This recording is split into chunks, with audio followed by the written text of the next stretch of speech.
What is up, everyone? Welcome back to another video today, and in this video we are doing the 30th installment of Retro Reviews. Today we're going to be reviewing my Gemini Jets 1-400 scale Delta Airlines Boeing 747-400. Another ex-Northwest aircraft in my collection, and another one that I've had for quite a long time, about 10 years now, a little more than 10 years since I've acquired this particular aircraft.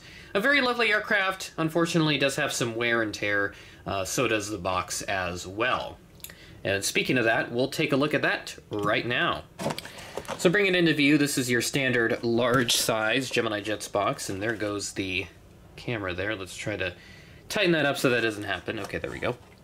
So let's take a look at the box. We got the Gemini Jets, made for collectors, my collectors, image of the plane, Delta logo, and then Boeing 747-400. And flip it open, you can see the plastic cradle, and then here is the pamphlet. Pause to read. And then there's the bottom of the box, which has the standard Gemini Jets advertising stuff. Right side with the Gemini Jets logo, image of the plane, Boeing 747-400, and the item number on this is GJDAL 1302. Top of the box, and then the left side, and then here is the back. A 2013 release, specifically in the month of August. So this I acquired a little under 6 months or so after it was announced. And as you can see, yes, the box is beaten up here on this side, like this side flap is coming loose and it's torn up there. The box is beaten up in the corner there. So it's been to plenty of places.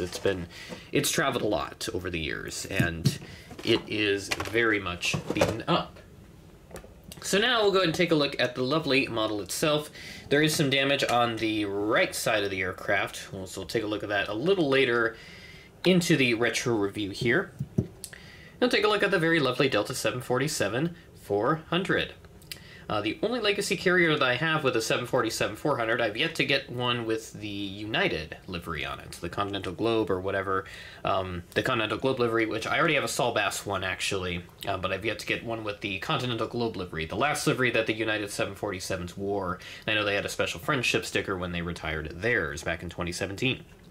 Starting off at the front, we've got the nose cone, and then we have the passenger windows that are ahead of the cockpit area, which is right up here. We've got the SkyTeam logo, and then there is a fleet code on the nose gear, 6308. Then we have the nose gear right there. Then we have the Delta Airlines titles between the different passenger windows on the hump and on the main level.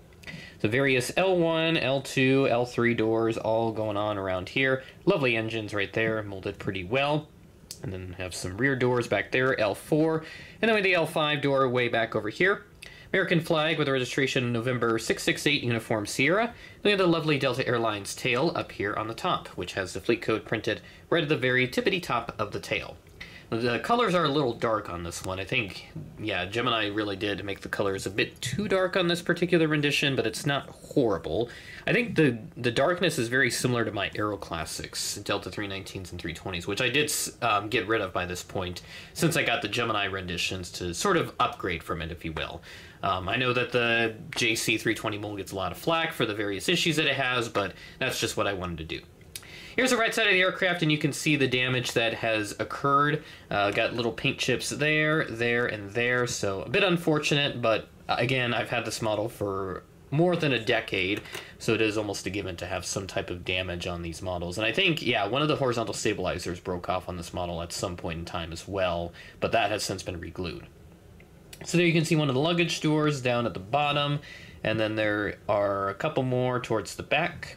And there's another look at the tail section right there. Very lovely. And then we'll flip it underneath. This is a time before the Delta belly, so you don't see them here. And I don't think any Delta 747s got the Delta belly before they were retired in 2017. Delta introduced that in early or mid-2015 or so. Then we have the Gemini Jets logo, stand hole, other standard details that are there.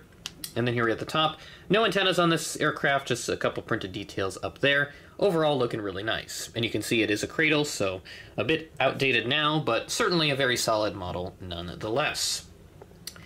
So that's all I have for the model, and now we'll take a look at the real-life aircraft's history. So this aircraft first flew back in July 3rd of 1990. It was delivered later that month to Northwest, and based on that, it would have worn the bowling shoe and, of course, the final or silver livery while it was with Northwest. It was transferred to Delta in May of 2009, so I imagine it was repainted somewhere around that time, maybe a little later, because I know there was an instance where the DC-930s that Northwest had, they did operate with Delta, but they never painted them into Delta colors, because I think they were retired in like 2010 or so, whereas the larger DC-950s, which were, I think, a little older than the Dash 30s, if I'm not mistaken, those were repainted into Delta colors and stuck with Delta for a little longer. But in this case, with the Delta 747, it got repainted sometime in 2009 or 2010.